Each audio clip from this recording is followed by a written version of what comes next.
Hey everyone, Ash here, and we need to talk to Doc some more.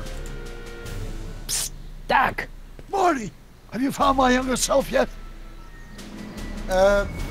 Yeah, we haven't, but we need to ask where he's been. Where have you been all this time? I missed you. I've missed you too, Marty. But I thought it was important to let you live your own life for a while, free from the insanity of time travel. I gotta admit, it was nice to not have my family history blowing up in my face for a few months. Besides, I've been busy raising my own unpredictable teenagers. Alright, yeah, let's ask about his family while we're at it. So how are Clara and the kids? They're fine. Right now we're trying to decide where to send Jules and Vern to college. Clara prefers the 2020s, but I'm partial to the 1960s. We're planning on visiting you and Jennifer in 2011 soon. Me and Jennifer? In 2011? Oh, forget I said anything. That's actually pretty funny. And, actually, yeah, especially since it's almost, well, 2011. Anyways, yeah, here's the choice that most everyone wants to know. Where did the car come from? Where'd the DeLorean come from? The last time I saw it had been smashed to pieces by a train. It's a fantastic story. Do you remember when the DeLorean got struck by lightning in 1955? Yeah? Unbeknownst to either of us, the lightning produced a temporal duplicate of the time machine, one that was tossed 70 years into the future. What? I found out about it during a trip to 2025 and recovered it just in time to stop Riff Tannen from vandalizing the time stream. Heavy. So that DeLorean... It's for all intents and purposes the exact same machine as the original. Plus or minus little bells and whistles I've added over the years, of course. Yeah, so basically what Doc is saying is the lightning bolt, the one at the end, I'm guessing, since that DeLorean had a Mr. Fusion, was a duplicate created by the lightning bolt. I don't know why I just kind of repeated myself there. Alright, so what's he doing here in 1931? So, what were you doing in 1931 anyway? Oh, nothing terribly exciting. Indulging in a little personal nostalgia, picking up a few rare out-of-print books to surprise Clara on her birthday, solving a historical mystery or two. The usual. The usual? You lead a pretty unusual life, Doc. It's an unusual universe, Marty. He's right, Doc leads a pretty unusual life. And of course, what's up with the time display? I hate to tell you, Doc, but your last time departed display is on the fritz. It is? So how did you find me? I found one of Edna Strickland's shoes in the DeLorean. How did one of her shoes get in the DeLorean? Einstein took it from her. He did? How strange. Heidi almost never attacks people. Not without a good reason, anyway. I bet you anything that's going to be a plot point in one of the future episodes. Alright, so yeah, what's he doing in jail? How'd you wind up in jail in 1931 anyway? During my trip to the past, I decided to look into one of Hill Valley's unsolved mysteries. The fire at the speakeasy. Exactly. I thought I was safely hidden across the street. But when the fire started, there was a tremendous explosion, and I was knocked unconscious by a stray brick. When I woke up, I was here in jail, charged with arson. That's horrible. I know. Worse yet, I still don't know who started the fire. Alright, and we know what we're supposed to do with this. So let's talk about Edna Strickland then. What do you know about Edna Strickland? Edna? We never really socialized when I was younger. She was a few years older than me, and we traveled in different socio-economic circles. Why do you ask? She thinks you're a hero for burning down that speakeasy. She's doing a story on you. A story? Oh, yes, now I remember. Ask Edna, the etiquette column that doubled as a pro-temperance soapbox. She believed that the consumption of alcohol would inevitably lead to a complete societal breakdown. Sounds like a fun gal. You should have seen her when the hippies started showing up in the 60s. She just about lost her mind. That would explain a lot. Anything else? Oh yeah, we found his notebook. I know this really isn't the right time or place, but I found your notebook. Ah, so that's where I left it. Why'd you bring it here? Because the bank's selling off all your stuff. They can't do that. That's what I keep trying to tell him. Well, you hold on to it for safekeeping. We'll deal with my financial situation in 1986 after we saved me from a grisly death in 1931. Yeah, that'd probably help. Anyways, now that we've exhausted all dialogue options currently with I think this would be present Doc or present Emmett Brown. We need to go find 1931 Emmett Brown. So let's exit. Hang in there, Doc.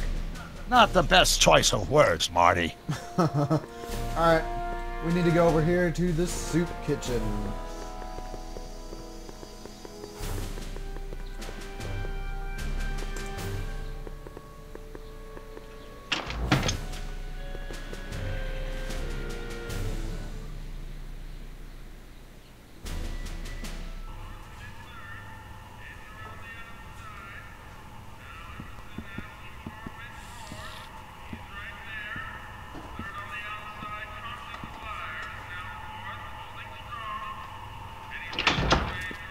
McFly? Biff? Kid? Grandpa? That's Mr. Tannin to you, Artie. What are you doing out here? Well, I was getting kind of hungry, so I figured I'd come down here for some free soup. Just thought I'd come down for some soup. Think, McFly. The DA's throwing around subpoenas like Babe Ruth. I don't think Ruth's a pitcher anymore. Shut it. If one of those subpoenas landed in the hands of my number cruncher, I'd be in a whole lot of trouble. I could even get sent up the river. You wouldn't want that, would you? Would you? No, of course not, kid. All right, that's better. What are you looking at, punk? Keep your eyes on the soup, kid. Well? Well, what? What are you still doing here? Sorry, kid. I'll just run back to the safe house. You do that. And McFly? Yes? That hat's too flashy. You better let me hold on to it. Now scram! You got it, boss. And don't come out until I give you the all clear. I swear, if even one of you mooks could add 2 + 2 without your fingers, I'd dump that wimp into the lake. Hey! Anyway, I'm off to make myself irresistible. Don't let anyone burn down the shop while I'm gone. Alright, yeah, that plays out a lot like the very first part of the blah. Let me get my facts straight. That played out a lot like the part in the first movie. So now we need to use the phone number on the telephone. Brown Estate, Klondike 51038. Is this? Here.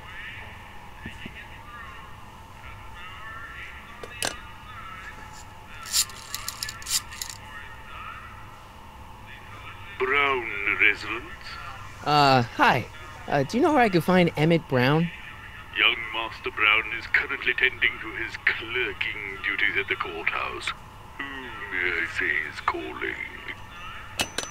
The courthouse? Doc never told me he worked at the courthouse. Alright. So that means we need to leave the soup kitchen and head to the courthouse.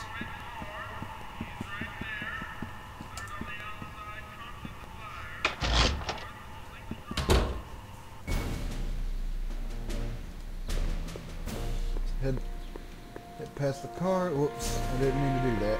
Yeah, the camera for this is a little bit crazy, but I think I got it under control. Whoops. Hey, Einstein. Let's go over here and talk to Einstein first.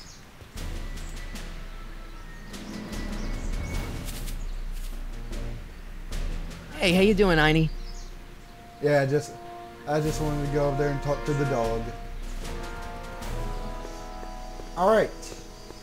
We are at the courthouse. Let's go up and enter.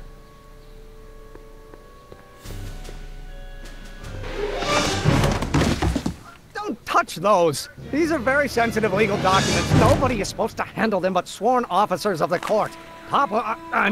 Judge Brown says so. Judge Brown? Doc. Nice to meet you. I'm Michael, Corleone. Emmett Brown.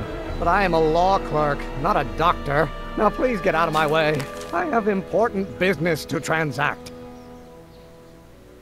All right. Now we need to talk to him and talk to him about his rocket drill. Hold on a second. I need to run. Catch up with him. Listen, Emmett, you don't know me, but I'm your friend. I'm not big on friends. They get in the way of work. All right. Let's ask what he's doing. What's this important business you're up to? It's a legal matter, very complicated, very abstruse. I need to obtain 5 sets of initials on every copy of this writ of indemnification before before Judge Brown can even think of granting a waiver to the party of the first part. You have no idea what it's about, do you? That's how important it is. All right. However, we need him to do something, so let's see if he'll do it. Come on, Doc. Emmett, drop the Legal Eagle Act. I got something more important for you to do. Mr. Corleone, I'll have you know that the law is the very mortar that holds society together, and we in the legal profession are like brick masons building the edifice of the future. Your dad tell you that? Every morning. All right, so when will he be finished? So, Emmett, what time are you through with work? Depends. On weeknights, Pop sometimes keeps me in the office till 9. 9 at night? But today's Saturday. Right. So I probably won't get off before 10. Okay, maybe we can get him to quit early. How about you knock off work early and I'll buy you a beer, or soda. What do you say? Don't try to tempt me from my duty with sugary beverages. Keeping the wheels of justice turning, that's my one passion in life. Besides, if I left before 8, my pop would kill me. All right. Yeah, he does. He sounds a little scared of his dad. Sounds like you're a little scared of your father. Scared of my father? Pop is the most learned, just, incorruptible judge that Hill Valley has ever seen. The only people scared of Judge Brown are people with a dark secret to hide. And I don't have a dark secret to hide. All right. So, I hear he's been working on a rocket drill. Listen, I understand you're working on a new invention in your lab. Invention? You must have me mixed up with somebody else. I'm in law.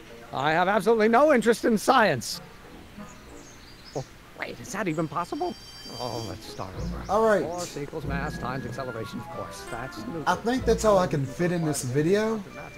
But when we come back, we'll try talking to young Doc or young Emmett Brown some more. Later.